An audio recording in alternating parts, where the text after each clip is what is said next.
Ladies and gentlemen, grief is a lonely war, for this is a Friendly Aim Productions podcast. What is grief but love persevering? Yes. What what Yes. what is hunger but lack of nachos persevering? Sort of a Oh. sort of a weird line. So simple but so easy. And so beautiful and Mm. so sad. Anyway, cue the music. I don't know what we're yelling about! We came, we saw, we kicked its ass. Wait a minute, Doc. Are you telling me you built a time machine?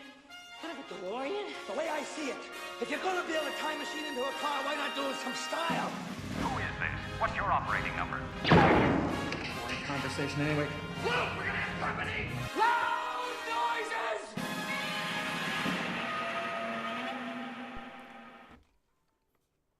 Hello. Hello. I'm Kendall Richardson. And I'm the man with the complimentary man and adamant Quantumania cup, which I will keep forever. I'm Michael Lister. And you are now experiencing a podcast called Fred. Yes, experiencing it for the medium of weird energy. Very weird energy, yes. Maybe it's because our lovely co-host Fulia is not here physically with us tonight. Where are you? Where are you? I'm yes. not sorry for that quote. Well done. Yes, sadly Fulia was not free for the recording this week, but as people would know, she does like to leave us her notes and her thoughts, so she will still be a part of the show, which I really appreciate. Yeah, so she's thank lost you, in the Fulia. woods. Lost in the woods. Love it. All right, well, speaking of Fulia, may as well dive right in with the weekly watchings, and she's left us a lovely little paragraph, which I'll read out. Yeah, she says, it's musical theatre season again for me, hence my absence. Oh, that's why she's not here. Well. Look forward to the review next week for you. Last week, she says, I finished my watch through of Haiku. I'm probably saying that wrong. I think she says it was Haiku. Anyway, it's spelt differently than I thought. Anyway, Haiku season 1. Season 2 is coming to Netflix soon, so I'm looking forward to jumping back in when it's out. Still on anime, I've been continuing the lifelong watch through of One Piece. Currently on episode 125. Where are you at, Mikey? She says. Where am I? I've been watching other stuff. But I'll get into it later. Yes. More on that shortly. Fulia goes on. I also started a new anime that was recommended to me called Little Witch Academia. Cute little witchy anime with some good humor and magical adventures. Nice. That does sound pretty cool. She then goes on to say, Lego Masters Australia versus the world is going great. And I completely got words. And I completely forgot that the new season of MasterChef also started up. So I've been catching up on that too. Nice. And the last thing I started watching is a new Korean rom-com called Strong Girl Bong Soon. And it's quite funny. Please see link for details. Let's click at a link and find out where it takes us. Yeah, click on that shady link. Click on it, yeah. What do you mean a Nigerian prince wants $10,000 from me? Or he's going to give me $10,000? Malware? Yeah, I want malware. Okay, let's see what the synopsis of this show is. Do Bong Soon is a woman born with superhuman strength that comes from the long line of women possessing it. When An Min Hyuk, the CEO of Ainsoft, a gaming company, witnesses her strength. He hires her as his personal bodyguard. Oh, that sounds fun. Okay. And I can see why Fulia is interested in this. Apparently this character's dream is to create a video game with herself as the main character. Aww. That's so cute. Okay. This sounds really really awesome. Fulia, I look forward to discussing it with you. Not that I'm gonna watch it, or let alone have time to watch it this week at least, but yeah, I look forward to seeing your face light up with reactions, because this looks super cute and super fun. Nice. All right. Nice. Thank you. Moving along now to Mike. What have you been watching the past week? Well. Well. Account of the stuff that we're going to talk about later on. And one being X-Men. I'm actually going back to watch the original series, because I should have done that like before, because it could have helped like certain stuff that are coming up. And yeah, so it's pretty easy watch. It only goes for like 22 minutes an episode, and each season is roughly like 13. So I've down one season and a half. And yeah, there are a lot of callbacks from this era and what is taking place in '97. So yeah, so I've been looking forward to that. Also, I'm deciding I need to rewatch all the X-Men movies as well, just to pump myself up for a Deadpool thing that we're going to talk about later.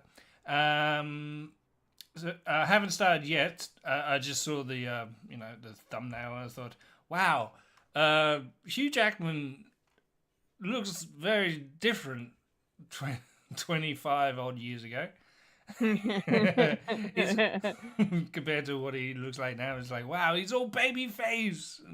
Yeah. Smooth. He's so smooth. Smooth and big hair. Yeah. Yeah. It's going to be weird. So Yeah. so I'll be watching them, the original three, of course, and also the other ones as well, because I still haven't seen like most of the other ones as well. So I will be watching Dark Phoenix because I need to, just to say I have. So, Yeah. I know, but Yeah. I need to tick that off my bucket list before I Yeah. die, because when I watch Deadpool and Wolverine, I'm going to die. It's like I'm done. I'm transcending. Yeah. Nice. I might tackle Legion. Legend. Yeah, Legion. Yeah, Legion. That was the live action show. Yeah. Like pretty much it's all on Disney Plus, conveniently. So it's all there. Yeah, and also New Mutants and all the offcuts as well. So, and also rewatching Deadpool as well, because I haven't seen them in a while. But of course, I can't watch it until the kids go to bed, because apparently I'm not allowed to watch stuff while the kids are present. I can only watch the X-Men cartoons while the kids are conscious. So yeah, That's fair. So I've been watching that. So I've put One Piece on the back burner again. I've only seen like one episode since we last spoke. So I'm still not to 100. So Fulia, you're beating me yet again. But you will be happy. I've started watching One Punch Man. Oh, great. Yeah, I'm down 2 episodes, and oh my god, it is fantastic. I can't believe I haven't seen this until this present day. It's just right in my wheelhouse, and my sense of like humor as well. Of this mundane guy that is just a normie, and he's battling these creatures and these basically gods that are taking on planet Earth basically, and then there's just one guy with just yellow suit and a cape, and just punches him like once, and that's it. Love it. Yeah, I don't. Will it? Is it going to be like Colin Robinson from What We Do in the Shadows, like the one joke, but continually going on? Will it work? I don't know, but I'm only 2 episodes in, and I'm loving every minute of it. Yeah. Oh, great! Thank you, VPN, of confusing my computer, saying I'm in Canada. I'm watching Canadian Netflix. Yes. And I'm watching it dubbed because there's no sub. Fair enough. I think there is a sub, but not on Netflix that I have. So You gotta do what you gotta do. Yeah, haven't been to the movies, which is a shame because there's a lot of stuff that I want to see. But again, don't have any money and finding the time. It's been really busy. It's very, very busy. Busy time. Yeah, very busy time. So yeah, that's basically what I've been doing and done. And I've sort of started, but I'm probably not sure if I'll go back to it. But I've started doing the game plus of Last of Us Part 2, which is a little bit easier because you get to keep all your specs, as well as I can put on cheats where I can do one-hit kills. So the stories, it took me a couple of days to get to where Joel, says goodbye, but I did in one sitting. And I was like, I could probably get this all done within almost before the end of the month, which yeah. And just go through that trauma all over again. Yay. Yay. I do have some theories. Oh, yeah? If they ever do a part 3. Okay. There is somewhat of a story that can be continued, but I'm happy if they've finished it here, because it's essentially Ellie's story. So, that is basically it. What about you, Kendall? What have you been doing with your eye holes? With my eye holes and my ear holes. Yeah, well, my weekly watchings, apart from stuff we're going to talk about later, of course. Like Fulia, I've been watching Lego Masters Australia versus the World. And yeah, it's been a lot of fun. It's just such a great, wholesome show. There's been some really good builds, just continuously, and the odds of an Australian team winning are very slim at this point. If you've been watching, you'll know. But yeah, that's a great time, and I kind of like how, like, Fulia and I think we said this last week or the week before, whenever it was. We were like, why do they keep bringing back Sophie Monk, and now it's a running gag that Sophie Monk is the surprise guest, and the team from Denmark really like her, which I thought was really, really funny and in a really nice way, because I love Team Denmark. They're my favorite. I hope they win. Yeah, but anyway, go Australia. What do you mean? It's a great show. It's so much fun. What else can I talk about? There was something else I was going to mention. Okay, well, I'll mention the really depressing thing in the middle, and then I'll mention the more uplifting thing at the end. So, so I was, for some reason, was looking for things to watch, and I still have my Paramount Plus subscription, which I've gotten at a discounted rate for a year, so still taking advantage of that, which is nice. And I over the course of 2.5 days, I smashed out the mini-series Waco, which is about the really, really fucked up and tragic events that took place adjacent to the town of Waco in Texas in 1993, where a cult-like sect of a denomination known as the Branch Davidians. They were besieged upon by the ATF and then the FBI, and things did not end well at all for anyone. It was really sad. Mike, don't watch it. Not that you would, and I'm sure you're aware of Waco I and am. what happened. And yeah, if I was a parent, I don't have words. Like, yeah, I'm not. I'm like, I don't really have any motherly instincts. Tendencies, In me, which is fine. But like watching it, was fucking heartbreaking, man. Yeah, it was really fucking sad, and it could have been avoided. It all could have been avoided if fucking.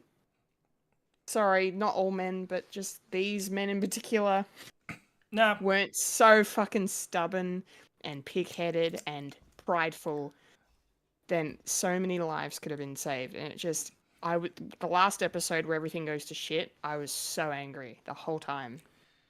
I was yelling at the TV. I'm like, this is fucked. How did this actually happen in my lifetime? yeah. I mean, so many more awful things have happened, obviously, in the world because, we live in a really fucked up place. But just something like this, where it's just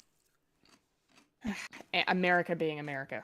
I mean, I love America, but fuck, man. I don't know why, Just- but Yeah, I try to focus on the positive things that country has given me. that should. Like some great friends and some cool places and some fantastic music and movies, and that's about where the love stops.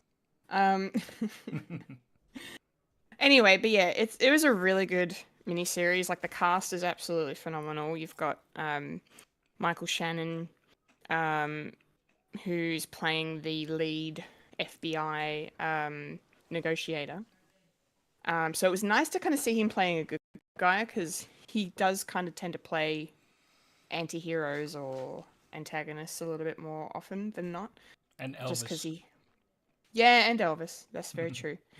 But it was so nice to see him in a role where he's like pretty much like the most altruistic and well-intentioned person in this entire thing. Yeah, he was really great. Fucking Taylor Kitsch, who is an actor that is so underrated. He plays David Koresh and fucking nails it. He does a fantastic job. Melissa Benoist, who's Supergirl, was Supergirl. She plays one of his wives. And she's really good. It was really cool to see her in something because I've only seen her do Supergirl, and I think she was in Whiplash. She played Miles Teller's girlfriend in Whiplash. She was really good. Julia Garner, who's going to be the next Silver Surfer, she also played another one of his wives. David Koresh's wives. He had many wives. Yeah, look into it. If you want. Yeah, but yeah, it was just really, really good. Yeah, I'm like gonna go down a rabbit hole with this and watch a whole bunch more documentaries. I think about it. They even made a follow-up mini series. I can't remember what it's called, but it's also on Paramount Plus. But it's something like the aftermath of Waco or something. And Michael Shannon returns to play the same FBI agent that he played in the original. So I really wanna see that again. Oh, and I should shout out Rory Culkin. So the third Culkin brother, he plays a pivotal role in the Waco series. And yeah, he was really good too. Obviously I just finished Succession not long ago. I watched his brother Kieran be absolutely fantastic. So it was cool to go, the Culkin. I love it. They're so good. Vulcan, the Skarsgårds, acting dynasty. Yes. Love it. Love to see it. But yeah, I recommend if you're into true crime and cults and fucking Americans being idiots sometimes. I'm into cults. I'm in a cult. Yeah, but just be mindful because it is very intense. Yeah, it's very intense. Anyway, but I will finish up by saying I did something really really cool yesterday. I met up with a group of Michael Jackson fans. That are all live here in different parts of Melbourne. We met up at the Lido Cinemas in Hawthorne, and we saw The Wiz on the big screen. Oh, So obviously that's the a musical adaptation, like a different take on the Wizard of Oz. It's been a Broadway musical since like the 70s. And then it was made into a movie starring Michael Jackson as the Scarecrow, Diana Ross as Dorothy, Richard Pryor plays the Wizard, or the Wiz in this case. And yeah, none of us had seen it on the big screen before, and I'd never seen, the only time I've seen Michael Jackson on a cinema screen was when, went and saw This Is It, obviously, after he passed, that concert movie. But yeah, so just see, like, I've seen this movie a few times. It's very long, and the pacing and editing is very bad. But it's really cool to see MJ. He was like 19, I think, when they shot this in New York in the late 70s. And yeah, he's very good in the role. He plays it very well. He's definitely one of the standout performers. No surprises. But yeah, it was fun. It was fun, and just to hang out with some fans as well. I haven't really done anything like that since I was in America a few years ago. America again. Yeah. So yeah, it was good. It's an interesting film. I've seen worse films and I've seen better films, but it was just a good time. it's fine. It was a good. It's fine. It's fine. It was a good time. But yeah, that's pretty much it for my weekly watching. So, shall we keep things rolling with the week that was in the nerdy news? We shall.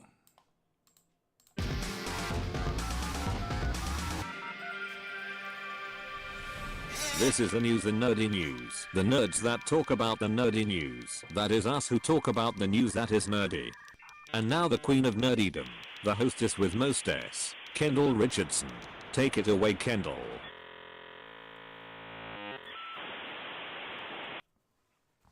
Yes, it's nerdy news time, and to start things off, we got some Marvel news. Marvelous. More specifically, Sony Marvel news, because Oh, ladies and gentlemen, unfortunately, for some, we are gonna have to wait a little bit longer again to see Kraven the Hunter grace the screens. I know, it's world's smallest violin. Yeah.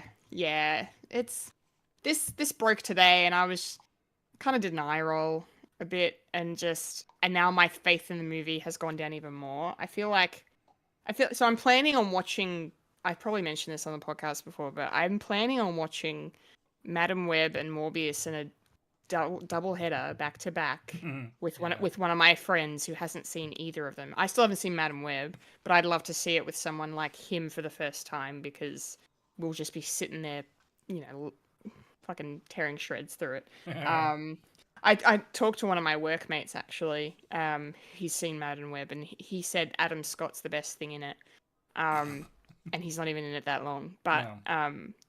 I didn't. Do you want me to? Can I spoil for you who he is? Because I didn't know this. Adam Scott. Yeah. Yeah, he's probably know. He's Uncle Ben. Yeah, I didn't know that. Oh my god, that's so cool. Like I knew I wasn't going to watch this movie, so I just said, "Yeah, I'll just listen to the guys that I listen to talk about it." That talk about it. I was like, "Yeah, fine." Yeah. Yeah, and so Peter Parker's technically in this movie. Yeah, technically. Very, very funny, Sony. Stop trying. Yeah, but I'm starting to feel like I should probably wait for Kraven, because this is just giving me fucking Morbius vibes, not just for the movie itself and the poor like, we've only had one trailer so far. It came out months ago now, because this movie was supposed to come out at the start of last year. So, and the main reason I compare it to Morbius is because Morbius was also delayed a bunch of fucking times. And for some reason, I held on to hope that it was going to be a good movie. Because I'm like, the trailers were pretty decent for Morbius from memory. Like, they didn't look too bad. And then, we saw the movie and it was like, oh, I guess it's Morbin time. But yeah, I think I might wait to see Craven now and like watch these 3 back to back. Yeah. Anyway, I don't know. I genuinely want to see this movie only because I have such a fangirl hard on for fucking Aaron Taylor Johnson. I think he's fantastic and just dreamy as all get out. He's so dreamy. He's so dreamy. I don't usually go for like super ripped guys. Like that's not my type of guy. But I'm happy to accommodate him. I'm happy to make an exception. For some reason, he's just, yeah. And there's rumors going around, of course, at the moment that he's going to be the next James Bond, but that's not confirmed. So, yeah. And I don't know. But anyway, it's not coming out until the 13th of December. And then to make way for Craven, they've had to push back the upcoming Karate Kid movie, which is now going to come out next year on the 30th of May, 2025. And I believe that Karate Kid movie, I think that's the one that kind of, yeah, it's the one where both Jackie Chan and Ralph Macchio are going to be in it together. This is the multiverse movie of This Karate is Kid. this is the Karate Kid multiverse. The one that I right. joked about. As a, and then Jaden Smith comes out of a portal and yeah. Apparently they're doing that. Mm-hmm. Apparently they are. And we're gonna have to wait even longer to see that now. So yeah, they didn't give a reason for this delay either, not that I could see. I mean, it's been moved around a lot because of mostly because of the strike. It was like one of the delays was due to the strike, but it's probably just due to reshoots and visual effect finishing off, and stuff like that. I don't know, post-production stuff. Or they just don't have any faith in the movie after the failure of Madam Web and Morbius. And they want to give it a clear space with nothing. Yeah. Plus, I guess if it comes out in, December, that's, it's just before Christmas, and which is, another peak time for films. Especially here in Australia, obviously that's our summer. So, could be okay. We'll see. Yes. Anyway, I'll stop rambling now. Mike, do you have any thoughts on Craven being delayed yet again? Yeah, as I said, they're probably just giving it some space so they can get some money back because, the track record at the moment is not good. Yeah. For Spider-Man movies without Spider-Man in it. It's... Yeah, and I still haven't seen Madam Web or Morbius myself. Will I, though? I mean, I'm going back to watch Dark Phoenix and with Apocalypse. That's 2 different movies, isn't it? Yes, it is. Oh, God. Okay. I forgot. Yeah. I didn't know. So, yeah, I'll probably do the same thing. When? I don't know. Yeah, next year sometime. Yeah. Yup. Yarp. All right. Sorry. I forgot to mention that I actually binge watched the entire Knuckles series. Ah. And yeah, is it any good? Fine. It's fine. Yeah, it's weird. I mean, I do like the Sonic movies. I mean, they're a bit of fun. This one only has Sonic in the first episode, and then Knuckles does his own thing. But I don't know what it's catering for, or who it's catering for. Oh, because they make reference to Pretty Woman. Okay. Yeah. Knuckles is watching Pretty Woman. It's like, really? We're doing this? Okay. I don't know what. Sure. Don't know who's this for. and just the yarp reminds me. Just reminded me. The guy who plays the Hound plays the bad guy. Oh, no way. Yeah. Nice. As a lot of people know him as the Hound, but I just know him as Michael from Hot Fuzz. Yeah. Yarp. Yarp. So good. Narp. No. Fuck, that movie's great. Yeah. What was I gonna say? I had two questions for you, and I don't want this to go down on a gold leader sort of tangent, but number one, is Idris Elba voicing Knuckles? Yes. Yeah. Great. So that answers my second question. Is it connected to the movies? I think it is. I think that. Okay. I think it's subtly setting up something for the third movie, involving Interesting. Gun, the military organization. Oh, right. And Robotnik and all that. But, Uh-huh. otherwise, it's a story about family and Family. and where you are in the world. Yep. Especially with Knuckles, who comes to this world. It's like, I don't know anything about this, and I am Idris Elba. And Love yeah, it. it's a bit of fun. It's a sort of a buddy cop movie with what's his name, Wade from the other cop from James Marsden. James Marsden's a bubbling psychic cop guy. If you've seen the movies, have you seen Sonic movies? I have, but I don't remember who you're talking about. Yeah, it's that guy. He made an impression on me, clearly. Yeah, you know how can't James remember him. Marsden, the Donut Lord, is sheriff of Green Hills, Yes. the deputy.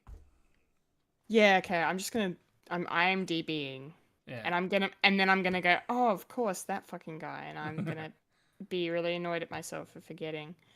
But you know what? We can't have them all. Oh, okay. So his name's Wade. yeah, Right. Yeah. Adam Pally. yeah. Yeah. Okay. We follow him, and Yeah. because Knuckles is trying to find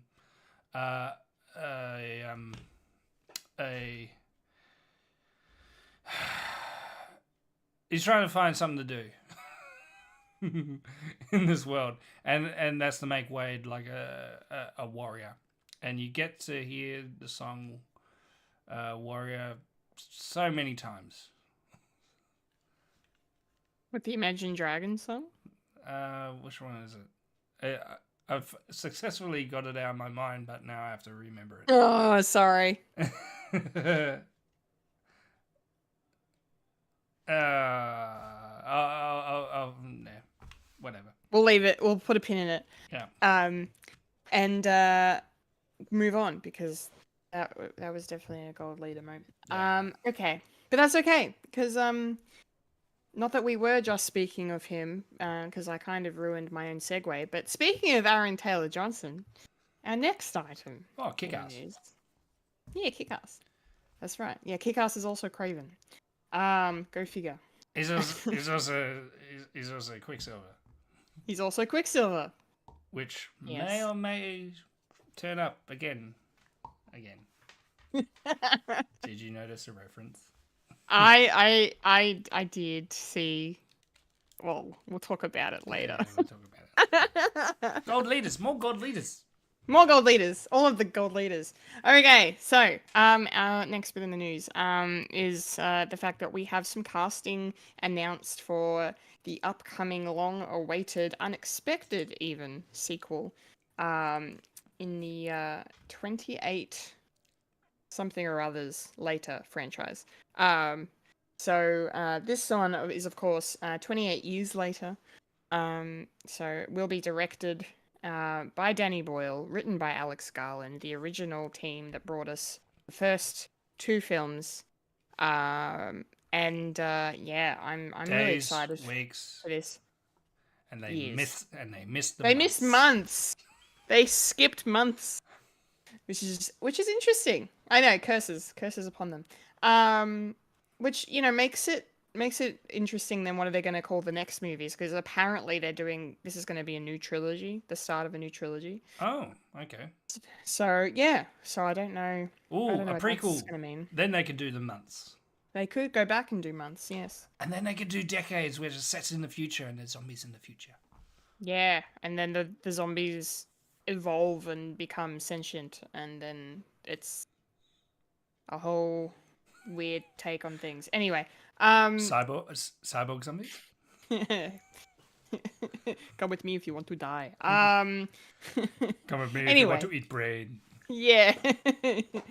But yes, the main reason I bring this up, because yeah, this movie has already been announced, but we finally got some casting. 3 really big names, really awesome names that makes me even more excited to watch this movie. So, of course, as I mentioned, Aaron Taylor-Johnson will be in this, and then of course we also have the lovely Jodie Comer from Free Guy and Killing Eve. I really, really like her a lot. And then none other than he who must not be named himself, Mr. Ray Fiennes, coming in hot. Yeah, from a franchise that shall not be named. Yes. Yeah, so those are the three leads for this upcoming film. So I'm already picturing Ray Fiennes playing some like either, ignorant, stupid politician or army guy or some thorn in someone's side. Or I mean, he could not be that, and I could be completely wrong, but that's just where my brain's going. When I see his face, I'm like, Nazi. You're yeah. I'm like, you're that guy. Yeah, anyway. We love him. So yeah, I don't know. I really am a fan of this of the names that are involved in this movie. So I'm definitely going to be, when this comes out, doing a rewatch of the first 2. Because I've seen number 1 a couple of times, and I think I've only seen the second one once. Jeremy Renner's in that one, and Rose Byrne. And I forget his bloody name. Robert Carlyle. There we go. Robert Carlyle. He's another fantastic actor. Yeah, a lot of people remember I think it's the opening scene of that movie where he runs like a coward. Yeah, it's good. So yeah, I'm looking forward to getting back into this world. So it should be sweet. Mike, does this excite you? Any of these names? Are you a fan of the franchise at all? This is a bit of a hole in my horror / zombie film genre that I've seen. I can't remember. Yeah. I can't remember bits of the first one. I think I saw it, but I wasn't really paying attention, or it was like halfway through, or anything like that. So Right. So unfortunately, yeah, I'll be doing a watch along again, but I know Cillian Murphy's in it. Yeah, he's in the first one. Yeah. Yeah, he's not in the second one. No. I'm guessing. Okay, spoilers maybe. Yeah. Oh, and he could come back in 28 decades later as an AI. That'd be cool. They won't do that, but that'd be cool. I'm making my own movie. Sci-fi zombie. Yeah. Cool that there's some appetite for it, and I heard like there's plenty of buzz. There's like, oh, when are you going to do 28 years later? Because it's almost 28 years from the first one, from the outbreak. So yeah, I'm happy that other people are happy that they're going to get it, and pretty stacked cast as well, which is pretty good. Mm-hmm. Yes, so enjoyable. Can't wait. Yeah. Can't wait to do like a watch for me. Mm-hmm. And I'll find it on physical media if it still exists. Yeah, we sell it. We still sell them. Ah, cool. Yeah. Staff discount. I cannot confirm nor deny. That's a maybe. Maybe when it's 30% off. Anyway. Or 2 for 30 Let's- bucks. Or 2 for 30, yeah. JB, you've done it again. All right. So we've got one more thing to talk about in the news before we move on out. And that was a really surprising thing that happened this week. In the world of The Simpsons, they decided to kill off another character. And just for some reason, they zeroed in on poor Larry. Who are you asking? Well, let me tell you. Larry, whose full name is Larry Dalrymple, today I learned, was one of the one of the guys at the bar in Moe's. One of the background guys. Yeah, he was one of the background characters. He dressed in, orange. He had a similar hairstyle to Homer and a big nose, like very kind of, very drunk, silent character. But he seemed pretty, chill, really. Never hurt nobody. For 35 years he sat at that bar. But yes, they killed him off. In this last week's episode, most recent episode, what have you. The episode was called Cremains of the Day, which is a really interesting title. But it makes sense when we talk about what the episode is, because basically the premise is he actually dies off screen, which I found even more hilarious. Because this character had like maybe 2 or 3 lines in the entire time he was on screen. And those lines were voiced by Harry Shearer. Just a little bit of Simpsons trivia for you.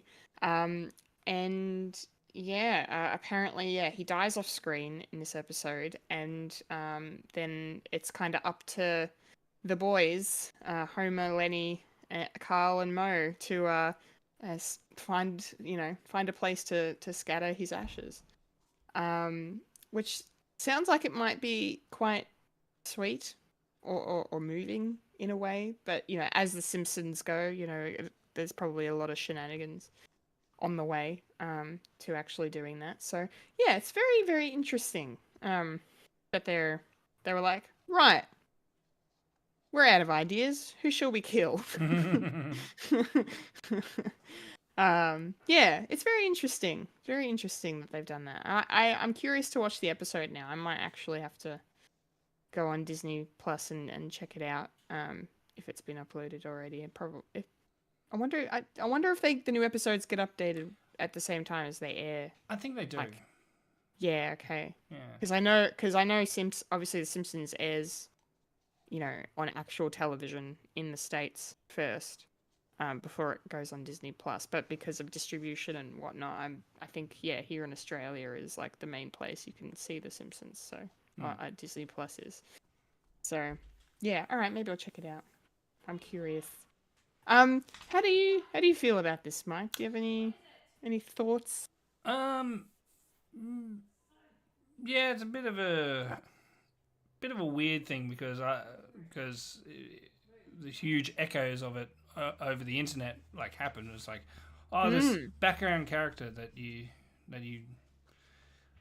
you see all the time but don't really hear from has died.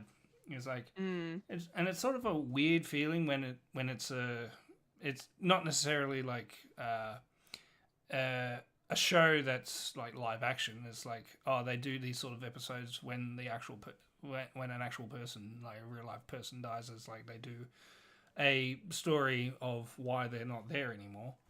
But it's interesting when you do it as an animated cartoon where they do something like this, and it's like it's probably more poignant than it actually is, and it's stories like this that you can get away with as well. Having said that, it also made me feel weird as well when I learnt that The Simpsons has been going on since the year of my birth. So The Simpsons is the same age as me, as well as canonically, I'm the same age as Homer. How does that feel? Yeah. Yeah, that's that's interesting, isn't it? Yeah. Yeah. Yeah. Yeah. I don't. Yeah. I wonder when they'll end it. There's so many. I wonder that a lot. Like, there's so many shows that have been going on for so long. Law and Order, SVU comes to mind, but yeah, like when are they gonna just be like, you know what, this long running show that's been going for fucking ever, we're just gonna stop making it. Like, is it gonna take people like is it gonna take like Harry Shearer or Dan Castellaneta passing away? But even then, they would replace them. I feel. Well, I don't know. it's probably in the. It's probably in someone's contract that once one of the main, I want to say four, no longer with us, they probably either give their blessing to get someone else to do it, or it stops when one of them goes. Morbid as it is. Yeah. Yeah. But I reckon. Probably they'll reach like a certain milestone. I can see him probably like go 50. They'll try and get to 50. Yeah. 50 years of The Simpsons is a round number. That would be insane. Yeah. Yeah. Okay. Yeah. I'm probably thinking more 40 or 45, but 50, I would not be surprised if they tried to push it till then. Yeah. 100 years, Morty. Rick and Morty, 100 years. 100 years, Rick and Morty, time. Yeah, Rick and Morty will probably go for 100 years. Yeah, they'll just keep recasting. Now they've already replaced the main guy. Yeah. And it worked. I think it probably will. If there's still an appetite for it for 100 years, there you go. I mean, Yeah. Doctor Who, Yeah. another 40 years, man. Yeah. It would be 100 years of Doctor Who. 100 years of Doctor Who, 100 years. and here's the 74th Doctor. 74th not. Oh, fucking hell. It's like, oh, we've run out. Who can we get? It's like, Doctor's Blob. Blob in a hat. A blob in a hat. I'm a doctor. I'm the doctor now. I will say, I was going to say something, but I can't remember it. So let's move on. All right. Done. That's nerdy news, guys, which means it's time to roll on up to the trailer park. Rolling up to the trailer park where we all park all the trailers. Yeehaw. Ah, yes, trailer park time. And of course, we are starting off our trailer park this week with the second trailer for Deadpool and Wolverine. Very, very different to the first trailer. And I'm pretty sure there's still so much we haven't seen. In terms of little bits and bobs from the film. Yeah, I thought it was pretty good. You know, it gave us a bit more of an idea, but still not even quite definitive, like what the story's gonna be. Thank you. Which is cool. Yeah. Yeah, and surprising. For not only for Disney, but for given the way the MCU is at the moment. The fact that they're holding this one, they seem to be really holding this one close to the vest, which is, is out of character for them. I reckon they don't need to, because everyone thought Deadpool and Wolverine, we're in. Oh, yeah. Don't care. Yeah, I don't know, you're right. They don't need to do anything. They like this is like the Taylor Swift of or the Beyonce of movies. Like they just need to put out a poster and say this is the day it's going to be in cinemas, and we'll all fucking go. Yeah. Yeah, Normies will come to this movie. yeah. Everyone. Yeah. This is going to be probably the biggest movie of the year, I'd wager. Definitely, it's going to Dune 2? definitely. Oh, Dune 2, yeah, up there, definitely. But A genre. I feel like in terms of like a cultural phenomenon, like how we had Barbenheimer last year, I feel like Deadpool and Wolverine is gonna have that not that kind of effect in terms of how massive that was, but like a similar effect where it's gonna be like the movie anyone's talking about. It'll hopefully be lauded critically and by audiences. So Critically? I don't critically, maybe. I don't know. Maybe. Maybe. We'll see. Deadpool at the Oscars. Anyway, yeah. But no, this looks great. This looks like so much fun. So many good lines in this and just little references to so many different things. The fucking I can't remember who told me about the Rob Liefeld Easter egg in the background with the feet shop. Apparently, Rob Liefeld, who created Deadpool, or Wolverine, one of them, can't draw feet. So Weirdly proportioned characters. I mean, Cable comes to mind with all these patches. It's like, why do you need all of them? But can't draw feet. He can't draw feet, so they gave him a foot shop. It's not a shoe. It's not a shoe store. It's a foot shop. Just feet. Just fantastic. And then and then of course the giant Ant-Man head in the void was pretty funny. And you see Eliath is still kicking from Loki. So I'm gonna fucking be eating up these Loki references. It's gonna be sick. If there's a Tom Hiddleston cameo in this, I'm gonna die. There's not going to be. I'm not putting that out there because I don't want to be let down. I've been cursed before by the threat of Hiddles cameos in big movies. But anyway, and then the other cool thing was obviously we got another look at what's her face, Nova. Xavier's Nova, Cassandra Nova. Yeah, a look at her, Xavier's sister, doing some pretty funky shit with Wolverine, trolling him. Ooh. Yeah, it was cool. It was cool. Yeah, this movie is gonna rock. I have no notes. Instead, I have Folia's notes to read. Hey, fucking zing on the segue. Folia says, insert Thor in Ragnarok when he sees Hulk. Yeah. Insert gift here. Literally. Or GIF. Or GIF, depending on if you like being wrong. Oh, shots fired. Oh. One of my workmates pronounced it GIF the other day, which I know is the correct way to say it. But I've never in real life heard someone say GIF, like, unironically. And it took everything I had not to say anything. But I'm just like, you know what? Good for you, buddy. I appreciate you. I appreciate you. Anyway, but yes, Folia says, yes, Thor reference. I seriously can't wait to watch this. I must catch up on my Wolverine lore by watching the OG X-Men animated series from 1992. Well, Folia. Nice.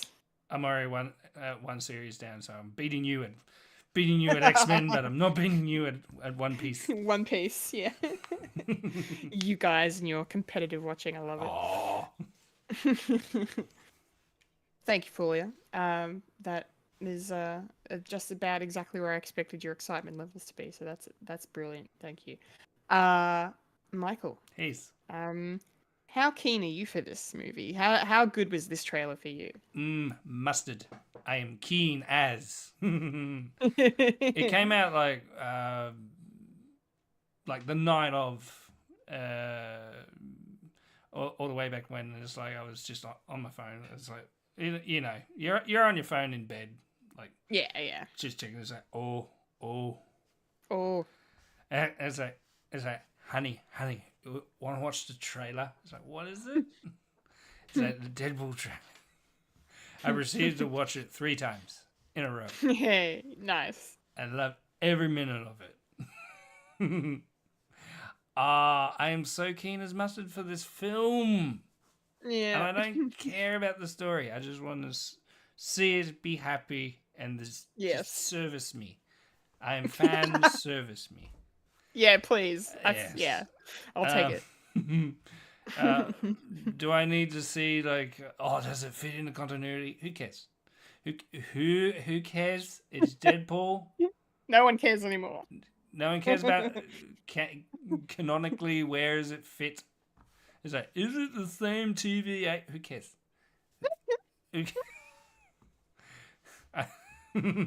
Just want it, please. I can't wait for June. July. What was it? Oh yeah, they changed the date, didn't they? Anyway, Yeah. I watched an old trailer as well when Yes.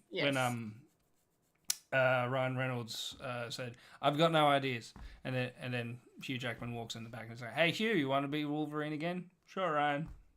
So yeah, I love that. It's so funny. just that.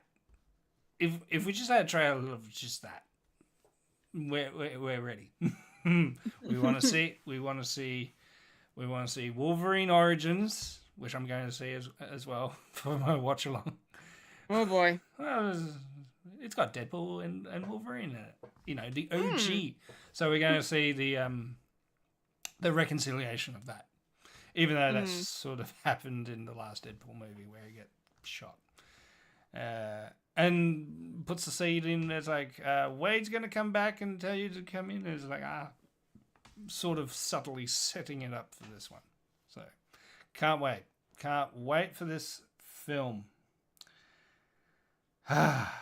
Makes me happy.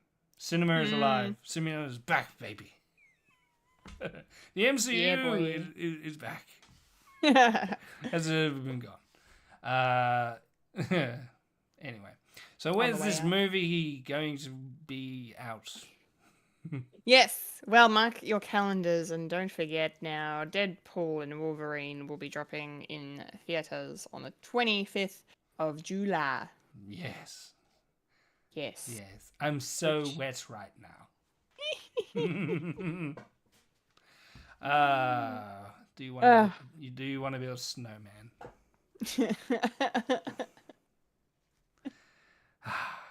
So funny. He's so good. So good.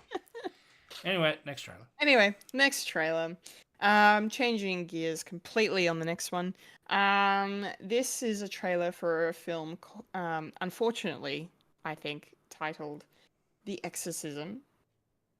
Russell Crowe is definitely in his Nicolas Cage, I'm gonna do fucking whatever era, I think. Like, I don't know. It's interesting to me, the choices he's making. And like, especially because he was in The Pope's Exorcist last year. Yeah. And so when I saw this was before I watched the trailer and I saw that this was a movie that was happening, I was like, oh, okay, is it this like a follow-up to that? Like they're very close together and Exorcism and stuff. And oh no, it's a completely different movie. He's just making another Exorcist sort of movie. And I'm like, oh, okay. But yeah. I'm curious about this one mostly because it's kind of taking the real life inspiration of the filming of movies like they mentioned in the trailer, The Exorcist and The Omen. Poltergeist is another horror film that people believe was cursed, but they didn't mention that in the trailer. I'm just doing that because I can. Don't have the rights, so yeah, probably not. You make a good point, sir. Anywho's, so yeah, it's kind of leaning into that, and it's Russell Crowe is playing an actor who is playing a priest in a movie about possession, and then he seems to fall victim to said possession. This trailer showed too much for my money. Yeah. They needed to reel that back in a bit better, I think. And also, I kind of was hoping, like, when it revealed sort of what it was doing, I was really hoping it was going to be like a meta horror movie, and it probably is going to be in some ways, but I don't think it's going to be the good kind. I don't know. I didn't get great vibes, and then just the name, the fact that they call it the Exorcism, I was just like, that feels like a working title to me. Like it's just a weird choice for a name for this movie, and I'm only saying that because I mean, yeah, obviously it is what it says on the tin. Like there's going to be an exorcism in this movie, or an exorcism is required. And there are a lot of movies that are in this kind of genre, like this subgenre of horror, that have exorcist or exorcism in the title. Like that's kind of standard of the subgenre. But I don't know. It just I don't know. I didn't like it. Didn't like it. Could have been a bit better. But I'm interested. I don't know if I'll watch this, but I'll be curious to see what people make of it when it comes out. Yeah. And he's hoping that, yeah, Russell Crowe. I don't know. Like that era when he was like, it's funny that I say this because Ryan Gosling's been talking about The Nice Guys in the press a bit lately while he's been promoting The Fall Guy, and he blames Angry Birds for the reason that Nice Guys never got a sequel. Because him and Russell Crowe, like that movie's that's a great movie. Definitely deserves a sequel. I'm okay if it doesn't get one, but Russell Crowe was fantastic in that film. So I hope this somehow brings us back around to him making movies like that again. I don't know. Like, you know, he's a great actor, so he can do whatever he wants, and clearly that's just what he's doing. So I'm very curious, but a little pessimistic. So, in short, in summary, Michael, how are you feeling about The Exorcism? We're getting a big string of exorcism movies, aren't we? Yeah, there's a lot of them lately. And no one wants them. I mean, when Exorcism came out, I mean, it was the big thing. Like, definitely during the 70s, where the big villain was the devil and all that. Like, with the original Exorcist and Sophie's Choice and Muriel's Baby, whatever it's called.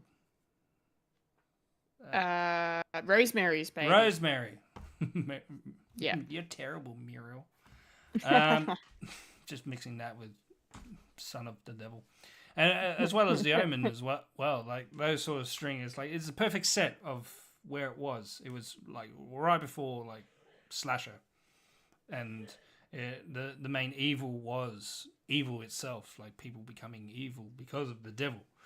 And they're trying to, I don't know, it's weird that they're trying to shoehorn it into nowadays where a lot of people aren't really believing in the devil and God and anything like that. I mean, they're trying to push like a sort of a holy art thou sort of scenario. I mean, who's this catering for? I mean, I'm not necessarily religious, and I enjoy film. It's just a bit of a wrong time to harken back to something like this. I mean, it's sort of like with cowboy films where they had their own select genre, and nowadays there's the odd one or two. But yeah, as you said, we've already had a Russell Crowe exorcism movie where he plays a priest last year. I mean, could be this is sort of maybe the meta narrative of we can't really do a one-on-one, like it was the making of the Pope's Exorcist and this is behind the scenes, but it's still a movie and he's doing something like that. But yeah, it just has a weird feeling around it. So I'm not sure if this is going to be good or not, but I'm probably not going to watch it either. Even though it's got our boy Russell. Our boy who's not our boy. Well, we can claim as our own. And we do. Yes, we do. We do. So where's We this do. coming out? Well, almost hilariously enough, this movie will be coming out on the 6th of the 6th, 2024. Well, 24. Has a 6 in it somewhere. There's a 6 in it because it's 2 plus 4, 6. Yeah. Yeah. Yeah. It works. Next. It works. Next. All right. Well, our third and final trailer this week brought the Feels train to a fucking thundering arrival. I haven't reacted like this to a trailer in a little while. And of course I'm talking about Jim Henson, Idea Man. This is an upcoming Disney Plus documentary. And one of the things I was thinking watching this trailer was, why has it taken this long to make a movie about, like, make a documentary of this kind of caliber about this great individual? I mean, I feel like maybe there has been a doco, maybe once or twice, but like, I don't know, this just for some reason, this feels like a super in-depth, like there's so much archive footage, behind the scenes footage, and you know, interviews with so many people who knew him and worked with him, and I'm really glad that they've made it though, because yeah, it's just, oh, don't want to cry again, but far out. Because like I went through pretty much my whole childhood before I knew that Jim Henson had passed away. Like I didn't realize, I don't think until I was in like deep in high school, that he wasn't with us anymore. And I was, oh, that's no good. Fucking sad. But just seeing this documentary trailer and seeing the way everyone's talking about him, hearing the way people are talking about him, the footage, like the kind of person he seemed to be, everything he was about, and then just the fact that see, this is I'm gonna cry. Fuck. This is the thing that gets me, and I think it's the thing that gets everyone. It's just that song, Rainbow Connection. Like, it's such a great song. But every time I hear it, like, because after I found out that he died, like, I, saw the video of Kermit singing it, or them singing it, or however it was done. I can't remember now because I'm emotional and tired and a little sick. But it was they did it at his funeral, or a service or whatever they did for him. And, yeah, so it just kind of, it's a beautiful song, but it's just like, it's like how, I think literally last week, weren't we talking about Muppets Take Manhattan? Because Fulia was going through all the Muppet movies she hadn't watched yet. And, we were talking about that song that we won't talk about that makes me cry like a fucking baby. I'm like, for some reason, Jim Henson or Frank Oz or whoever, they just know how to write these beautiful songs that just pull on the heartstrings. But they're happy songs, like some of them. Like the one that makes me cry is not a happy song. It's about saying goodbye. But anyway, which is the name of the song. It is literally the name of the song. But no, just Rainbow Connection it's such a great song, and of course they weren't going to use any other song to promote this movie. So yeah, I'm gonna bucket my fucking eyes out watching this doco. But it's gonna be so nice and so wonderful just to see, everything this man gave us, like generations. Like this is gonna go on, like his work is gonna last forever, what he created, what he gave us, and yeah. So anyway, before I break down completely, Fulia has some thoughts, of course, on this one. And in parentheses, she says, wipes away tears. Yeah, mood, Fulia. There is no way I'm not watching this documentary. The fact that they used Kermit's Rainbow Connection song in this trailer was perfect and gave me chills down my spine. Here's to Jimmy Henny. Thank you, sir. Oh. Oh, yeah, you're gonna make me cry now. Fuck. Anyway, it's beautiful. Yeah, thank you, Folia. That's really, yeah, your exact sentiments spot on. Michael, how Hello. did you cry as well watching this, or how did this trailer go for you? Yeah, my eyes were definitely moist. Yeah, and Rainbow Connection is always like the heart tugger as well. There's there's also a song that's in the Jim Henson Memorial as well, where they start singing what was All These People Believe in You, Right. where Mm. and they it's a fantastic videos on YouTube. Okay.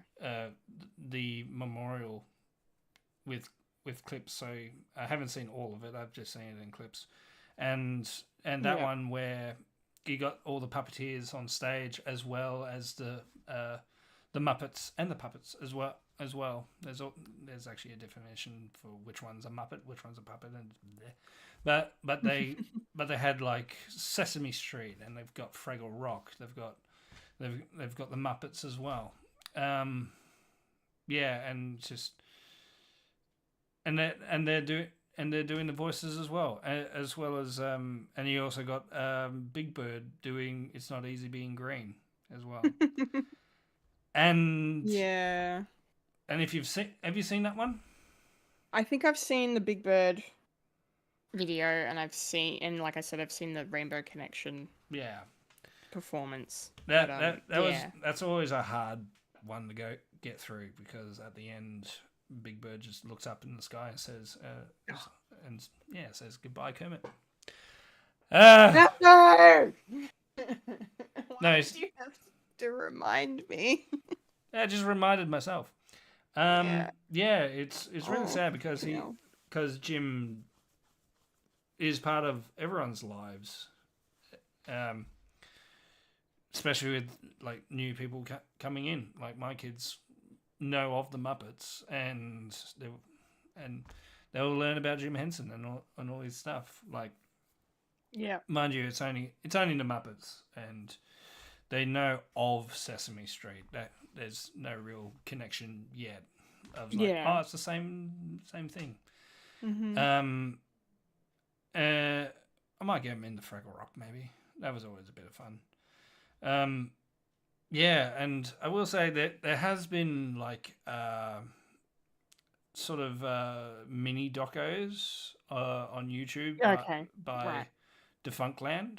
Do you know them? Oh, yeah. I keep forgetting to watch the Defunctland stuff. A mate of mine recommended them to me months ago. Yeah. Months ago. I He's keep got forgetting. Yeah, he's got they normally do like theme park like Yes. stuff as well, but he's also done like a string of the Muppets as well, like definitely with Jim Henson's sort of thing, like going through his life as well, and also the different movies as well. So I would recommend that, but Yeah, I need to. yeah, to get your feel. So I don't know, maybe watch the Disney Plus one, or watch them as well. Yeah. Why not both? If you feel like crying twice. Yeah, independent stuff is always good. Yeah, definitely is.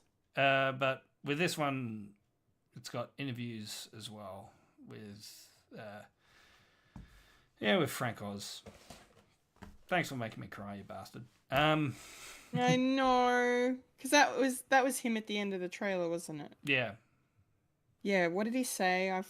It was so fucking poignant and perfect. If I ever see him,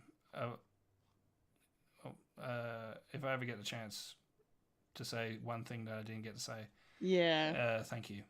Thank you. Yeah. Yeah. Yeah. Ah. Yeah, so it's going to be a bit of a sad one. This one. It is. It is going to be a yeah. Yeah, definitely a visionary. He was. Him, He was. like, just the just the imagination on this guy and finding Yeah. a way to make that come to life with different creatures, and his effect still is around today, like the workshop where he's made people's lives like absolutely happy. It's just happiness that you get to Yeah. see, and even like I'm more of a fan of Dark Crystal than I am of Labyrinth, because I love the fact that he made a movie that no one was really asking for, and the world is just built from the ground up. It's absolutely fantasy. It's absolute fantasy, like just come to life. Of nothing in that reminds you of anything of like humans or anything Yeah. like that. Everything was built like in shop, Mm-hmm. and I'm really upset that it's that the Netflix TV show that they did wasn't renewed, because there was still more story to it. Yeah. And I like that TV show as well. I need to do a rewatch of that one, because I really enjoyed it. And yeah. So when is this coming out so we can just cry? Well, you will find everyone on the planet bawling their eyes out simultaneously on the 31st of May, when Jim Henson Idea Man drops on Disney Plus. It's not easy being green. It's not easy being green. Too soon, man. He was taken too soon. Anyway, very thankful for someone like him. So let's keep things sad, but slightly more upbeat. As we roll on out of the trailer park and right on in to a quickie review.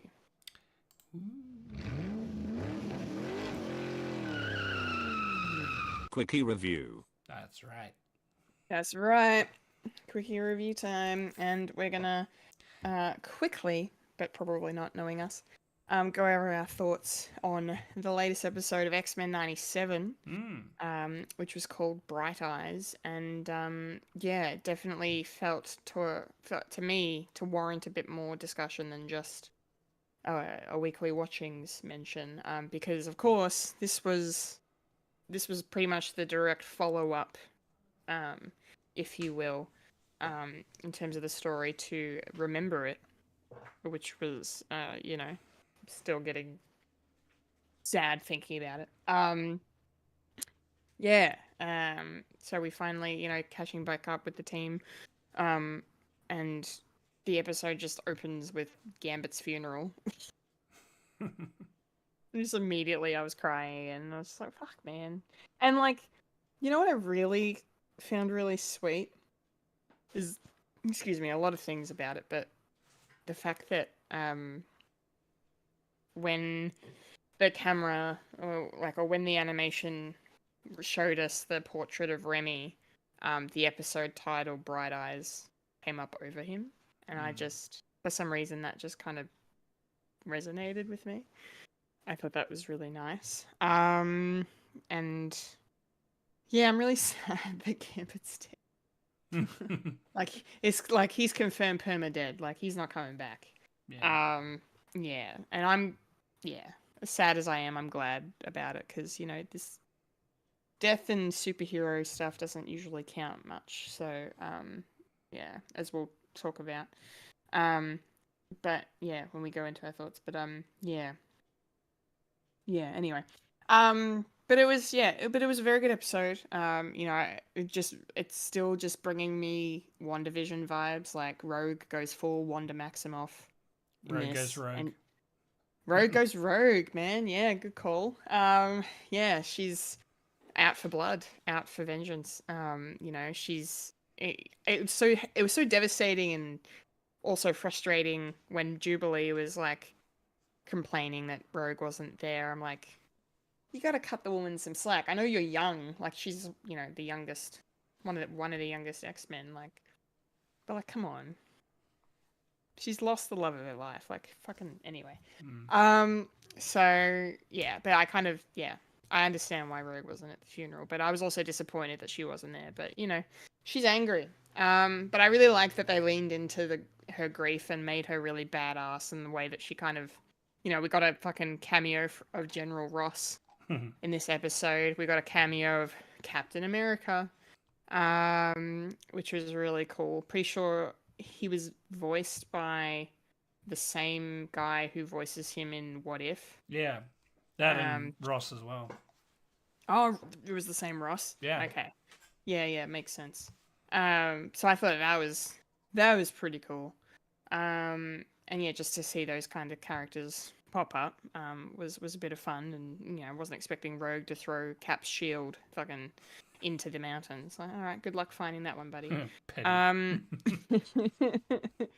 But yeah, I love the stuff they're doing with Rogue at the moment. It's really, really cool. And even within this episode, you know, they kind of give her arc a little bit, but then they also go a bit darker with it, like because she lets Trask go.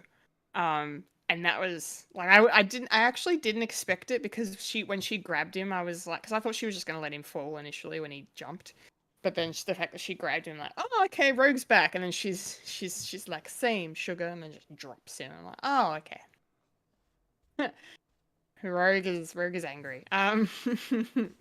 Yeah, I really liked all that stuff, and I really enjoyed just seeing the X-Men in action.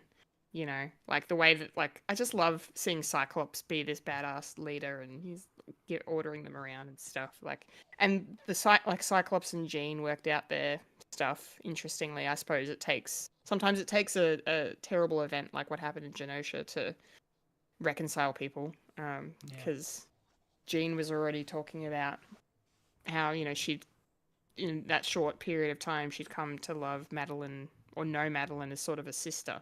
And I'm like, bitch, days ago you were yelling at her and complaining about... Well, her sister was macking on with her husband. Yeah. In the mind. It's all in the mind, you know. We haven't heard that before. Yeah, no, never. It's the first time it's ever been said. Aha. Patent it, yeah. Yes, but no, it's like I kind of liked, you know, the conversation that they had and the growth that they seem to be on, and yeah, there's a lot of really great character development in this episode, and the episode is paced well, and it doesn't feel rushed, any of it. They earn every single beat that they hit on, and then we get to meet our big bad this episode, which if I'm remembering his name correctly, I think Bastion. Bastion. Which is a villain I'm not too familiar with, so okay, well there you go. But yeah, I'm excited to get to know him. Gotta remember the actor Theo James does his voice, and his voice is great. Can I just say, like, I've heard Theo James before, but I've not heard him sound like this, and I love how kind of, not to use the word sinister, but it is sinister. And I really liked we get him for 2 scenes, or 3 scenes, I guess, 2 and a bit.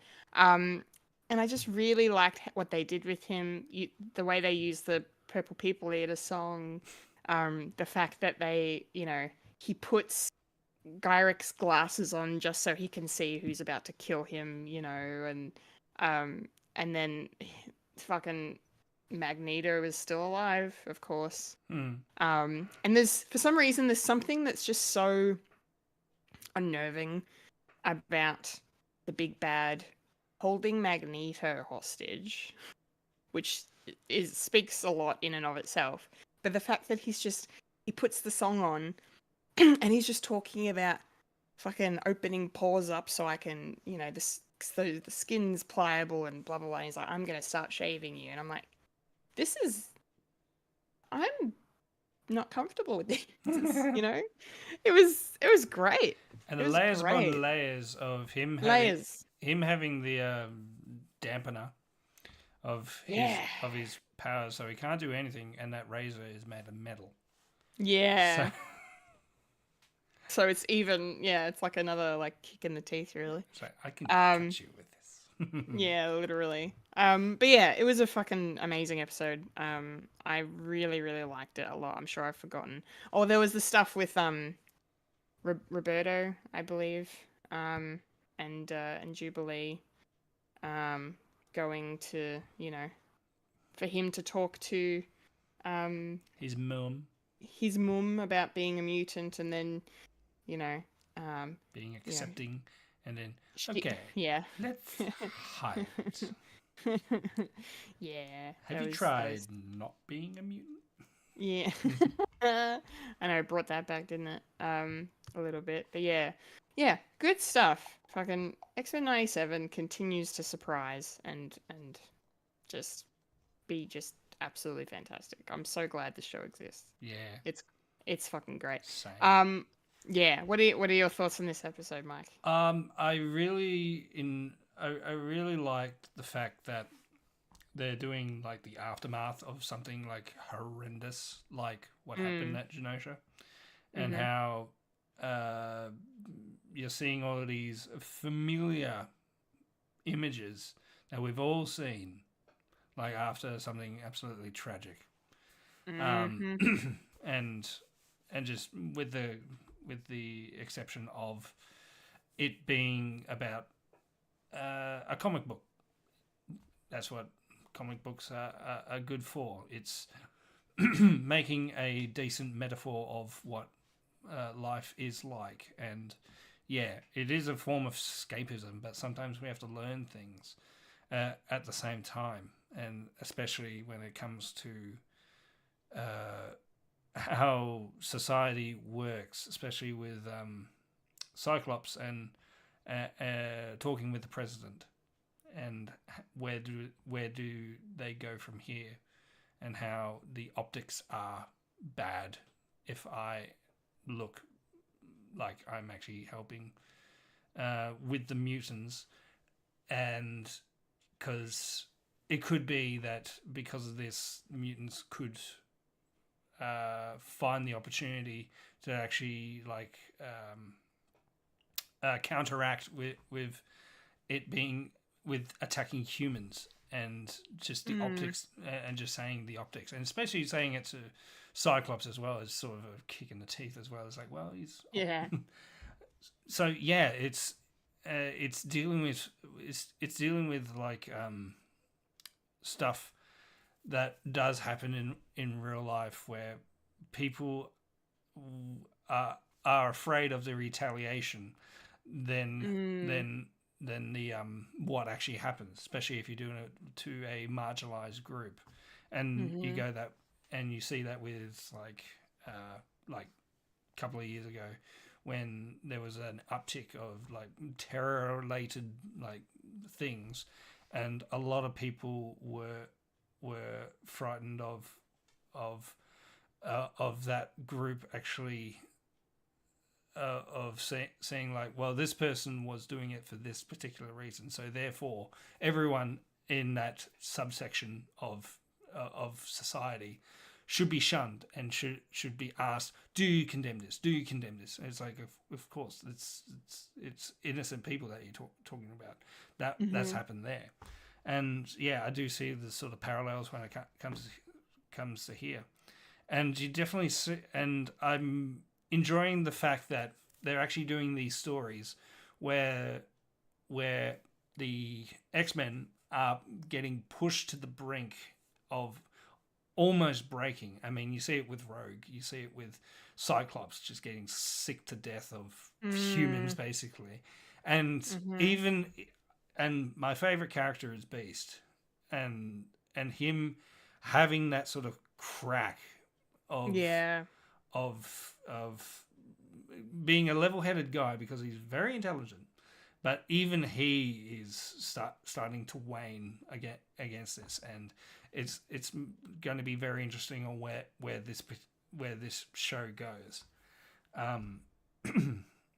I still think maybe something to do with time travel, because I've been watching the original show, and they've already done 2 time travel stories so far, one on top of each other, because they have to go back in time to change something, and then oh no, something happened, so they have to go back in time. It's basically that. So no doubt they'll probably do a time travel story, and maybe they'll maybe. I don't want them to like change the impact that this has, because it's too huge and it's too it's too important to shy away from. I mean, yes. I mean, I'm all about escapism, but something like this needs to be like studied and talked about like forever, and to learn lessons from this, because heaven forbid that stories like this will come again and again and again, and we just need to teach the new generation, it's like, this is what the world is, and it's up to you to work out which path do you want to go down. Do you want to go down this particular path, which death and destruction and vengeance is always the answer? It's not. Sometimes you have to let it go, and I've learnt a lot about that with the sort of content that I've been watching and doing so far. It's sometimes people need a good wake-up call, and that's why this show is absolutely phenomenal. Yeah, Where's it 100%. go from here? So 10 out of 10 would recommend. Yeah. Easy top rating. Yeah. Yeah, and I'm the same. I did not expect it to go this hard. No, that's the thing I think that's caught so many people off guard about the show, is that like they knew it was going to be like nostalgic and fun and like, just enjoyable, but the fact that they've like the stories that they're telling, like this is exactly why the X-Men exist, to tell stories like this. And they're doing it in such a clever, well structured way, and just like ticking so many boxes, and it's just it's fantastic. I can't stress enough how great it is. Yeah. I am worried about the live action stuff. It's like, where do you go from here? Because they're doing all the best stories, and also with this, the best stories have already been done, like the Dark Phoenix and Apocalypse and all this. Where do you go from here? I mean, I can still. The only thing I can still see is them doing Marvel versus the X-Men with Battle World. Well, yeah, incursions and whatnot, maybe. Yeah, they're sort of setting that up. I just don't want them to do a live action X-Men so soon. I want them to fucking hold off for as long as they can. Anyway, They should do it. They should do a television show. Really. Call it X-Men 97. 2007. 2007. Yeah. Yeah. Yeah. Done right, damn it. Yes. For the love of God. Yeah. And so, yeah. Yeah. I'm just remembering the first X-Men movie, and they combine Jubilee with Rogue. It's like, yeah. But Rogue has history with Magneto, and it's a bit weird when you're doing when you're dealing with a teenager, and Magneto being an older gentleman. Anyway. Yeah. It's fine. Just won't talk about it. Nah. Yeah. Nah. Alrighty. That's our quickie review. Yes. Not so quick quickie review. On X-Men 97, Bright Eyes. Yeah. Get around it. if you haven't seen X-Men 97, it is the show right now to watch, I think. Now that if you've done your Fallout, do X-Men 97. I have to laugh that show and Oppenheimer are made by the same brothers. Yeah, I know. Yeah. One about the atomic bomb being created, and one about the atomic bomb being used. Yeah, it's pretty good. And then in X-Men 97, they fucking referenced Oppenheimer. Yeah. Yeah. And Mr. So- Rogers. And Mr. Rogers. Yes. All in one go. I am. Anyway, I am become Death Destroyer of worlds. Oh yeah, Okay. and a quick cameo of Quicksilver as well. Yes. Literally, it's so funny. Literally, me and my mate, I watched it. So I watched the episode twice. Once for the podcast tonight, and then once when it aired on Wednesday. I had a friend over, and literally at Quicksilver popped out, and we're like, Quicksilver? What? and they're like, oh, it's just Morph. It's just Morph. It's just Morph. But we love Morph. Morph is great. I love the fact that you can actually use that character to just chuck in whatever you want. Yeah. Like, any character that you want, and they sort of did the same thing for the X-Men series as well. Even stuff that they didn't really have the rights to, like there was a Ghost Rider cameo as well, and all their stuff. It's like people who know the comics knew what they were watching, but the kids didn't know. It's like, why is Ghost Rider here? Why is the Punisher here? And all this. Why is the Punisher in a kids show? Anyway. Alrighty. Yeah. X-Men 97. Rookie review. Get on it. Done. Which means, yes, get on it. Which means it's now time for the moment, Yes. the segment, Aha. section, the Yes. part, the place, Woo. the thing, Hot. the spot, I ran out of words and I think I forgot one that we like to call.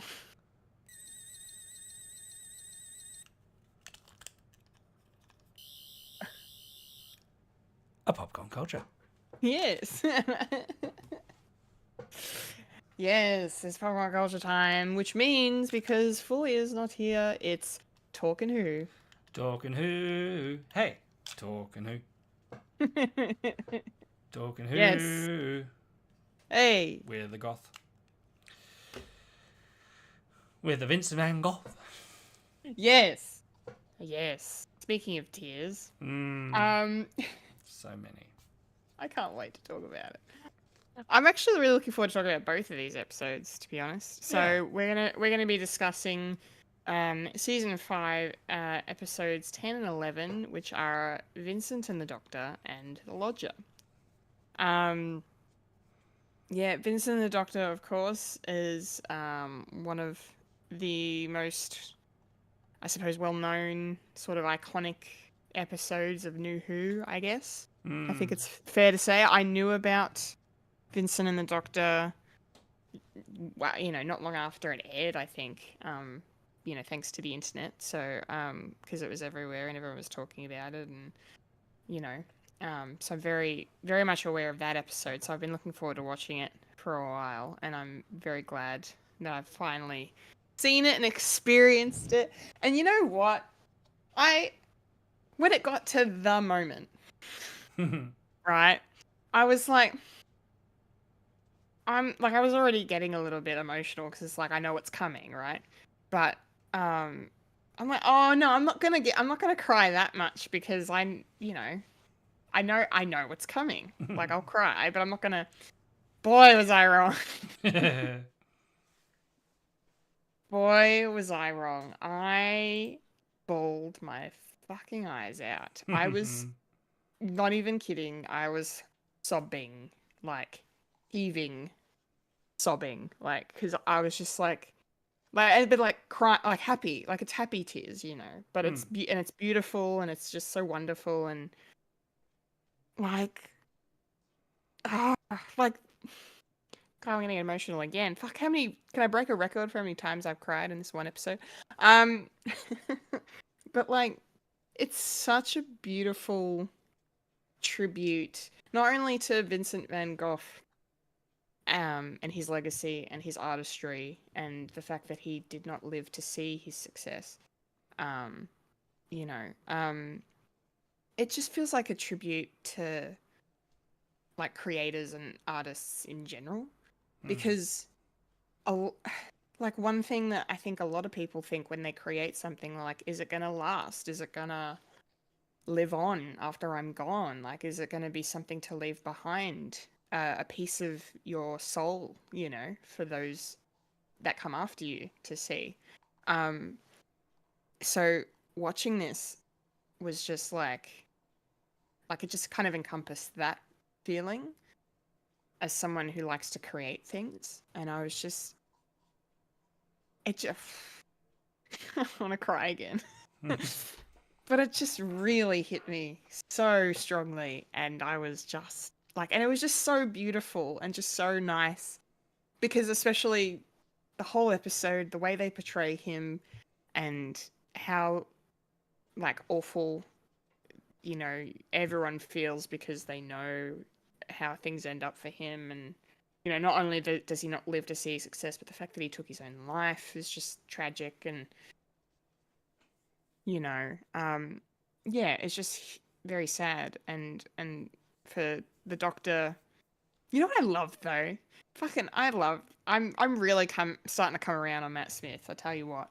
But I really like the fact that, because time travel shows, shit like this, it's always like the number one rule, like don't take a historical figure out of their time and show them this kind of stuff. Like they're gonna go back and they haven't even done some of these paintings yet.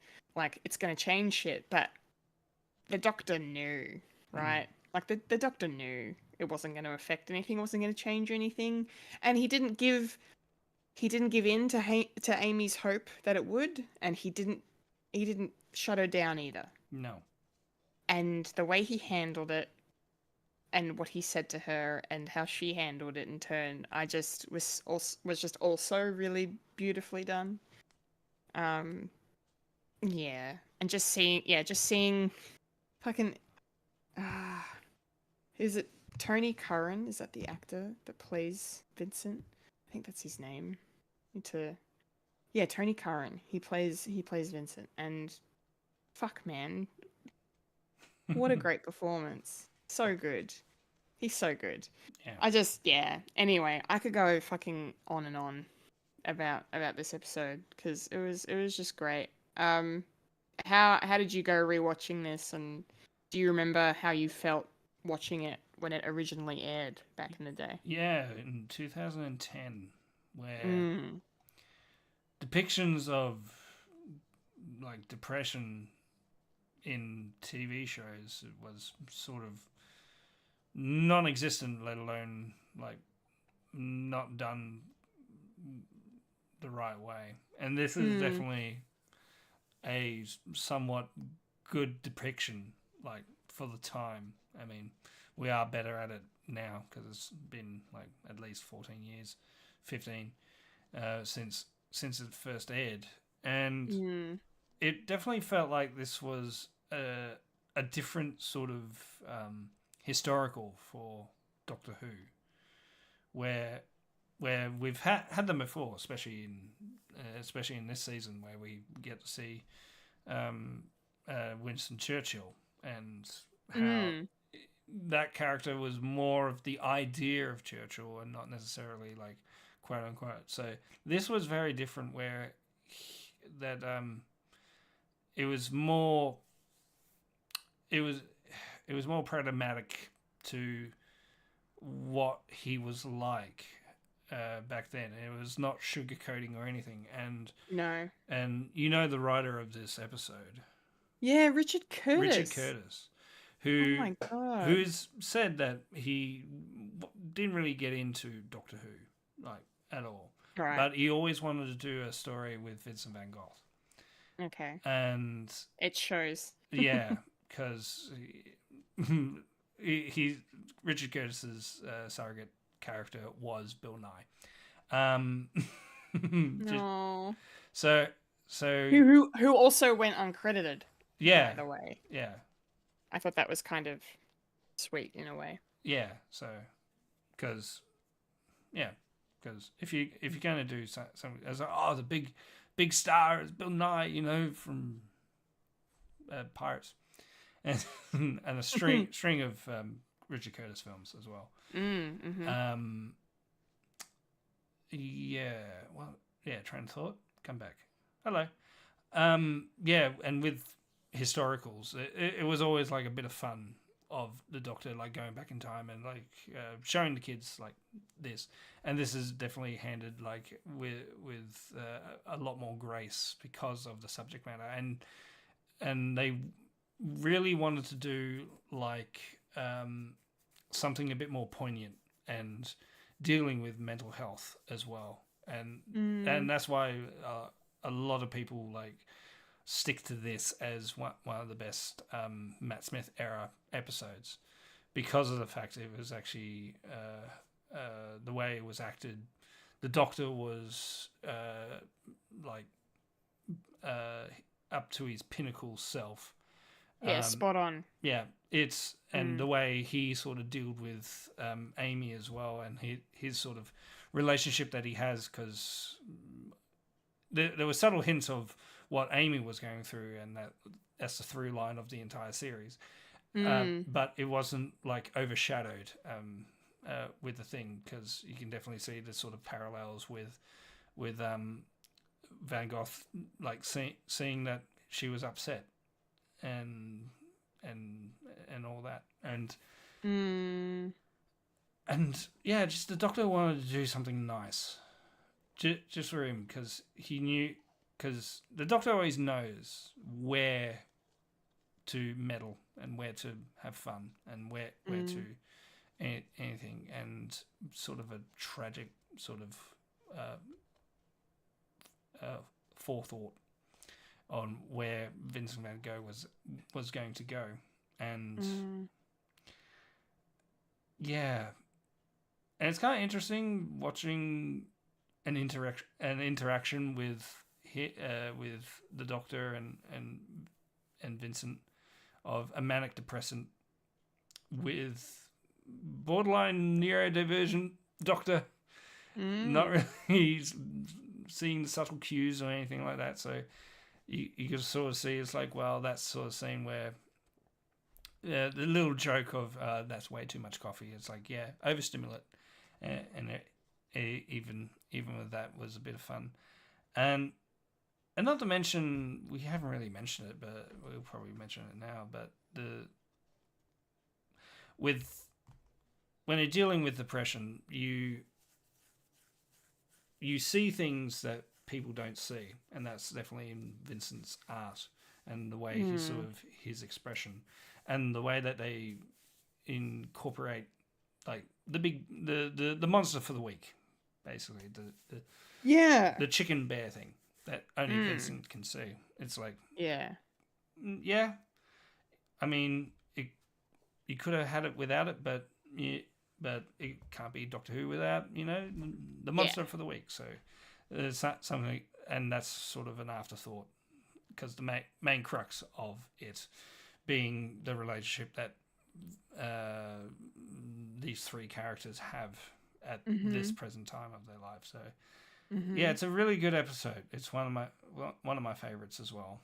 And yeah, every time it always does the rounds on the internet, especially that last ending scene of Vincent finding out that his work will live on without him, and and the Doctor says himself, well, he had no support, he had no anything, and we just added to his good, and to try and outweigh the bad. So Yeah, when he says like, we were a bit of his good or whatever the line is, I was just like, man. I think I literally when I went to grab the tissues, after the episode was done, I was like, God damn you, Richard. It's like, Mm. yeah, the monster, the alien was, I don't know. I had two thoughts, like two minds about it, because yeah, like you said, how can you do a story like this and not have it Doctor Who? Like, you need to have some kind of monster or alien or something nefarious going on A within reason. the A reason. yeah, a reason for the Doctor to be there. Beyond just ticking off historical figures. And I think for what they could have done, I'm not sure that what else they could have done, but I think it worked well enough. They made it fit into the story with, everyone in the town thinking Vincent was crazy. If he's carrying on like he can only see, and even before you realize that he's the only one that can see this thing, like they established that whole thing about how he sees nature and colors in ways, like he hears colors or whatever. He goes into how he perceives the world, and yeah, and so they kind of foreshadow or set up, lay the groundwork for the monster kind of thing. And then you could even look at the alien as like a metaphor even for his mental illness, like he's dealing with this thing that he's struggling to fight, and it's trying to kill him. And in the end it does kill him, but not the monster doesn't kill him, but you know what I mean. Like, I don't know, you could take it that way. And then it was really kind of sad when he's like, oh, I didn't mean to kill it, I just wanted to wound it so it wouldn't hurt anyone. And and then like that moment where the Doctor hears what it's saying and translates and says how afraid it was, and Vincent like blames himself and feels bad, and like it was really moving. Like all aspects of this episode were just so well thought out, and yeah, very very moving and profound in a lot of ways. And for the first time I didn't really find myself being bothered by the fact that Amy was crushing on Vincent.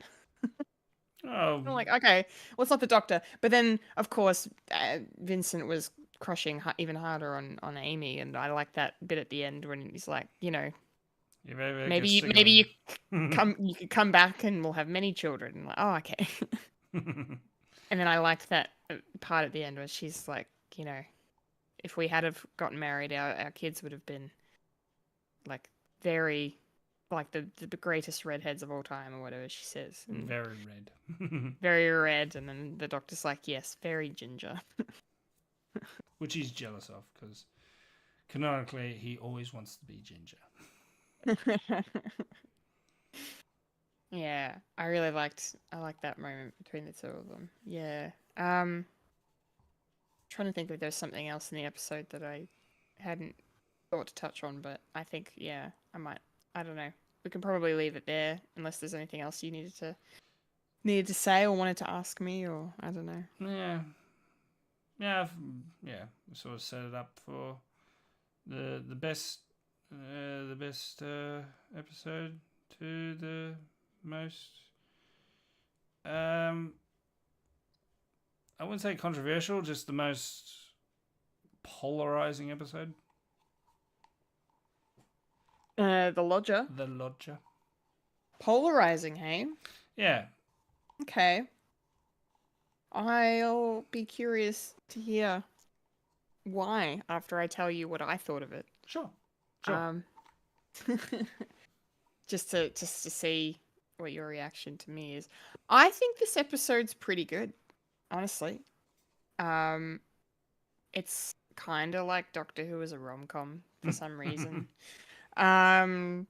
Which is fine. I know, I liked it. It was back when James Corden wasn't obnoxious. Well, Some he's people coming find off that a sitcom himself. Was it yes, Gary and Gavin and Stacey. Yeah. Yeah, he was that was his breakout role was in that show. And then obviously Doctor Who and then moved on over to America and kept on going. I don't know if I find him obnoxious now or not, or if I just think I do because the internet says he is. So I try not to go into my thoughts on James Corden too much because I do think he's pretty funny. But anyway, we won't go there. In the context of this episode, though, I thought he was very good. He's got a very likable presence, you know. And it's just nice to see, you know, a romantic lead that's like just, you know, like your average Joe. Not conventionally attractive. Yeah, and I just think that's nice, you know. I think that's just really nice, and the chemistry he has with you know, the other character. Why have I already forgotten her fucking name? Sophie. Sophie, thank you. Yes, Craig and Sophie, they have very good chemistry. And I mean, they're a little frustrating because it's that whole cliche of like, just tell each other how you feel. It's so obvious. Just kiss the girl. Just kiss the girl, yeah. Uh, but no, I don't know. I liked it. I liked that aspect of it, and I liked the mystery of what was upstairs in the other apartment. Like that was very intriguing, and where that was going. I didn't see it coming that it was going to be another. I don't know. It was like another TARDIS-like ship or something, I believe. So that was kind of fun, and different, and a lot of people died. Yeah. But I also got to say, I love seeing the Doctor just be like when he's trying to pretend to be human, or like trying to fit in as a human. Like in this episode, was just I thought it was very funny. Nazareth. I can't. I think I found the polarization. Like what you like. Yes. Don't yuck my yum. No, I just really liked it. Like I thought Matt Smith did a really good job. And it was just very funny. Like the soccer scene was a little absurd. That felt a little like, oh, you know, the Doctor's young. Let's take advantage of that and have him kick a soccer ball.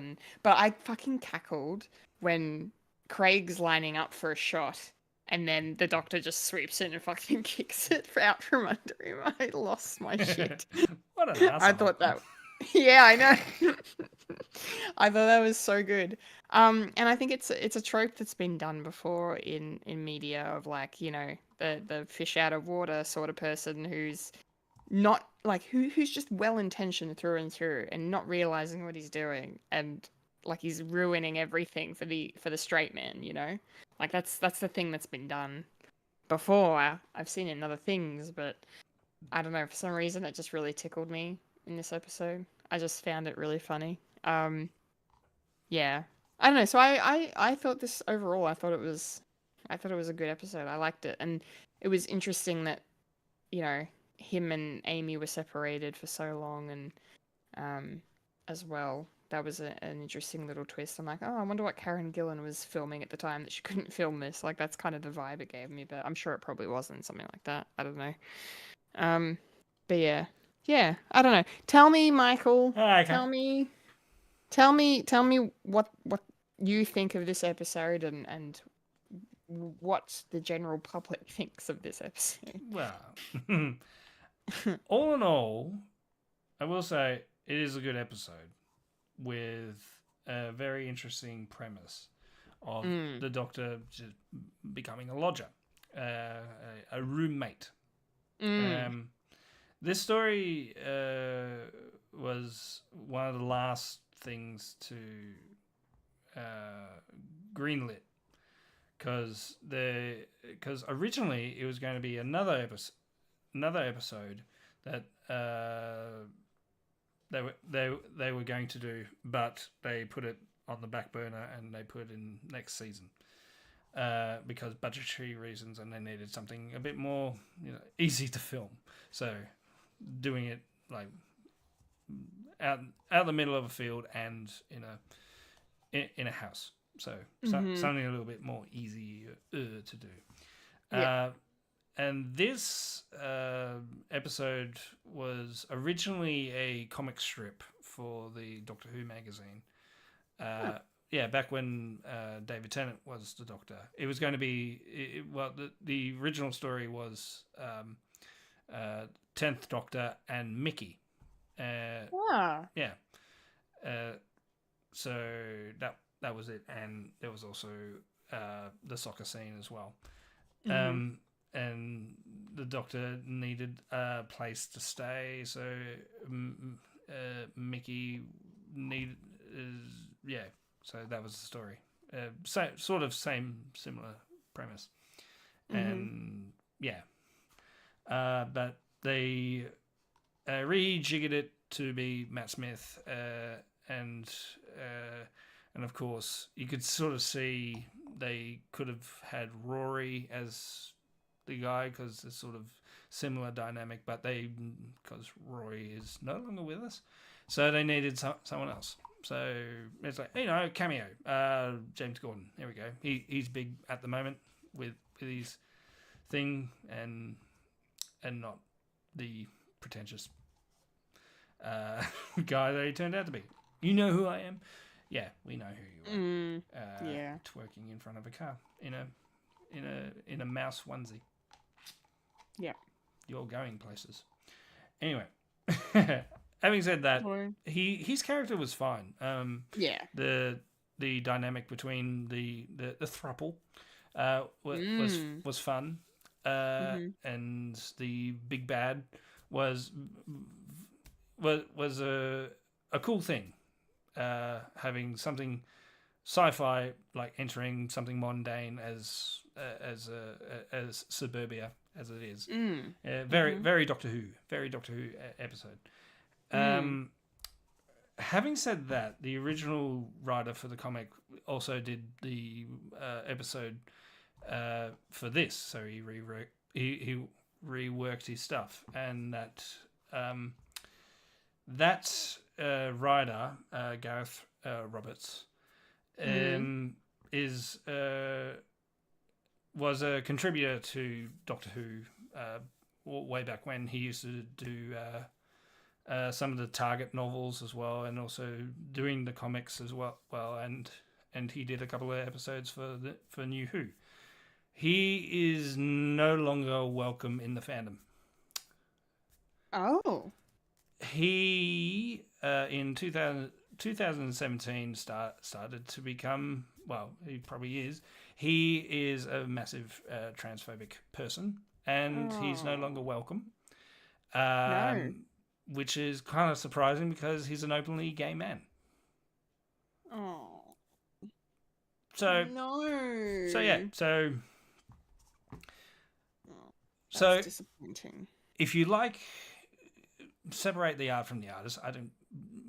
That debate's if you want, so called. But and this is fine because you don't really see elements in that in this story. And yeah, he also wrote the Shakespeare Code as well. So he did that one. Yeah. And there was another one. I can't remember, but nevertheless, I think he does another episode coming up as well later years. Yeah. So after that, he's So he said, no more from you. Go away. Don't need you. No. Yeah. And he also said stuff about whatever. You can look up the controversies. I don't particularly care because don't really care. Yeah. To speak of. Yeah, so that's one of the polarizing stuff, as well as James Gordon, but internet stuff. But my sort of biggest gripe is the caricature of the Doctor in this. Okay. Where I think it's because this is like one of the first episodes that they probably filmed or something, because it definitely has that sort of elements in the first couple of episodes of Matt Smith still finding his feet, and he's they made him out to be absolutely, you know, stark raving mad alien guy, and it's like, and he greets people by kissing them on the cheek, and apparently that's he. Is this what you do? I don't know. You do know, because we've had a couple of episodes in between to actually have interactions with human beings. Humans, yeah. Yeah, and also talking with cats as well. It's like, okay, I know the Doctor's a bit off center and weird, and it's like, but you know, yeah. Anyway, that's all my biggest gripes. That's a really good point. Yeah. It did. I guess it did feel a little like back to square one. Yeah, like he should know how to act around people. Like, yeah, he's eccentric and he's different, and that's totally fine. The Doctor can be that, but then he doesn't need to be to the full extreme of like not knowing how to interact with people. Yeah, I guess. Yeah, and also so that's a fair criticism. Yeah, and also coming off Vincent and the Doctor, where he knows how he sort of knows how to interact with someone with a mental health issue. Maybe the biggest one where he says to Vincent when he's having a bit of an episode in bed, and it's like, come on, snap out of it. It's like something that you do not do with someone. It's like, oh, yeah, I get that. And it's like, well, yeah, he's an alien. That fits the character there. But with this episode, it's like, okay, fine, whimsical. Okay, it's like, and maybe a little bit of the outburst of it's like, no, we do not annihilate people. I am the oncoming storm, and that's not what you were talking about. It's like, you are learning, but that's okay. Subtle cues. Okay, fine. Yeah. I liked that moment, but it did feel a little, I don't know, out of place. Maybe. I don't know. Yeah, well. It's fine. You can quite clearly, this is one of the episodes that I sort of skip. Yeah. I feel like I remember you've been teasing this one for me for a little bit as one that's not one of your favorites. So. It's not one of my favorites, and I'm so glad that we actually combined these two together to indicate, yes, Doctor Who mixed bag. Yeah. As a sample pool, yes, this is a very apt, pair of episodes to be like, this is what Doctor Who can be, and this is what it sometimes shouldn't be. But I think on the whole, The Lodge is a good episode. Yeah. It is a bit of fun. It is a bit of fun. Yeah. It is a bit of fun. And then and it teases to come a little bit at the end, with the crack. And Amy finding the ring. And Amy finding the ring, I know. Oh God. I'm really enjoying this show. Oh, that's good. Yeah, it's very good. One of my biggest scares, biggest things I don't want to do is make people shy away from it, because I do have my gripes, but this is like 15 years of 15 years of stewing on this, and you're actually watching it, and I'm enjoying like re-watching this stuff, because good.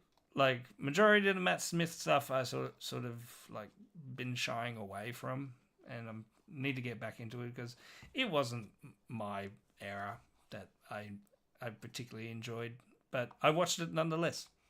And as I've always said, that most of my favourite doctors are Scottish. So that indicates it. Yeah. Yeah. Yeah. So This does. did you watch the next peak for? I did see the sneak peek, and I know something about a Pandorica Yeah. that is opening up. And River Song's coming back, which is exciting. Yeah, it looks like I feel like these next 2 episodes might be a 2-part finale because we're at the end of series 5 now. Yeah. I'm excited. Like the stuff that the teaser was showing was really cool. Like we're gonna get some questions answered, hopefully, about this crack in the universe, crack in time. And yeah, River Song's always a good time. So there was something else in the teaser that made me go, oh shit, and I can't remember what it is now. Everyone's coming. Well, yeah, it sounds like all the baddies. Or there were some name drops of lots of different species. I think I just heard Gary Oldman just scream, "Everyone!" Everyone. Yeah. So no, I'm looking forward to seeing where it all leads and how Rory comes back, because I know he comes back. No, he doesn't. He's dead. Dead forever. He's not dead coming forever. back. Okay. No more. No more. No more. Rory. Like Gambit. No, like Magneto. Well, I'm speculating that maybe Gambit comes back because of time travel shenanigans. I really hope. I hope not. Yeah. Yeah. It's too much of a good story. Yes, don't ruin it. But I don't know. Yeah. So can't wait for the next Doctor Who discussion. Yeah, it's been a minute since the last one, but yeah. Hopefully we'll do it soon. Yeah, I'm happy that we remember where we were up to, because I didn't. It's like, oh, what are we up to? Yes, Vincent and the Lodger. Let's go. Let's fucking go. Go. Yes. As the tagline for Deadpool and Wolverine. Deadpool, Wolverine, yeah. Yeah, boy. Yeah, is there anything else in either episode you want to touch on before we wrap this up? Nothing really comes to mind. It's sort of like the lead up to the finale and where everyone is. Remember cracks. Remember. Try to remember Rory, because Amy can't. It's all to do with memory. It's all to do with deletions of time. And yeah, silence will fall. Silence will fall. And the Pandorica will open. Will it? Will it now? I'm What's excited. in it? What do you speculate that is in it? What do I speculate that's in it? Because I can't say, because I already know. Well, like if River Song's talking about, fucking Silurians and Slovene and fucking, Cybermen, or, like, to name a few, coming back, I'm like, it feels like, and it's called Pandorica, so it's got to be a reference to, like, Pandora's box, like, it's opened and it unleashes, I don't know, like, I don't want to say it's convenient, like, it's going to unleash every single enemy the Doctor's ever faced. But that's the vibe I'm getting. It's something, like, things that were, I don't know, removed from time or erased from time are coming back somehow, or something like, I don't know, something like that. That's kind of, they're the vibes I'm getting. I don't know. That's a good theory. Oh, thank you. Cannot confirm or deny. You know the thing. Yes. Very good. Well, we'll see if I'm correct or not. When we return for Talkin' Who at some point in the near future, to discuss those episodes. But yeah, my final thought as we close out, I just remembered, on Craig's fridge, was a pamphlet for the Vincent van Gogh exhibition. And I noticed that because it was like it's like in the top right of the screen next to the photo of him and Sophie on the fridge, and I was like, that's nice. Yeah. That's very clever. Interconnectivity. Interconnectivity. We love to see it. Hmm. Yes. All right. So that's Talking Who. That's Popcorn Culture. Our thoughts and discussion on season 5, episodes 10 and 11, Vincent and the Doctor and the Lodger. So, yeah. Hope you guys enjoyed listening to us and watching me basically cry again. For like the 3rd time this episode. Bloody hell. Yeah. Good time. Good couple of episodes. Very happy. Very glad that I can cross off another Doctor Who milestone episode, landmark episode. Yeah. Top rated episode, if you will, off the list. Cool. So, yeah, that's it. That's the show. Hopefully Folia will be back next week with us, because next week, Michael, we will be discussing the ending of The Bad Batch. Yeah. Didn't have time this week. We'll save it up for next week. Yes. When Folia is back, we'll do the last 2 episodes, the penultimate one, and then the finale, which is airing this week. So, yeah, I'm excited and nervous. Yes, I'm nervous too, because I hope it's good. I really hope so too. I really, really hope so. Fingers, yeah, crossing every finger and toe at this point. Yeah, I'm sure it'll be fine. Yeah. I'm sure they'll stick the landing. Yeah. But we'll see how it goes. We'll talk about it next week. So Yeah. until then, Mm-hmm. 1, 2, 3.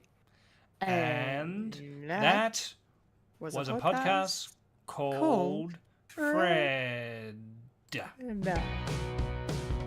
Remember to follow us on Facebook, Instagram, and Twitter for the latest Fred content. If you like to listen to Fred the Alien, you can find us on SoundCloud or Spotify or Apple Podcasts. If you'd like to watch Fred the Alien, you can head on over to our YouTube. That's youtube.com/Fred the Alien Productions.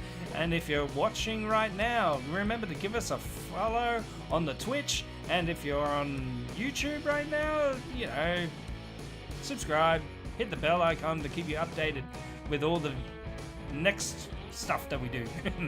Yeah. Yes. I've been a Kendall Richardson. And I've been the lodger that owns his own house, Michael Lister. Hey. And you just experienced a podcast called Fred Transition. Remember to eat beef. Remember, Freddy lives, Loki dies, the Doctor is in, and I'm so sorry, Kendall, but I have to do this. Saying goodbye. No! Okay. No more. I can't even sing it without tearing up. Yeah. Anyway. Goddamn on that Scooter. note- Yeah. Oh, Scooter. Look after yourself and your mental health, especially after this week. Please do, ladies and gentlemen. Thank you for watching. Thank you for listening. Laters Gators. And see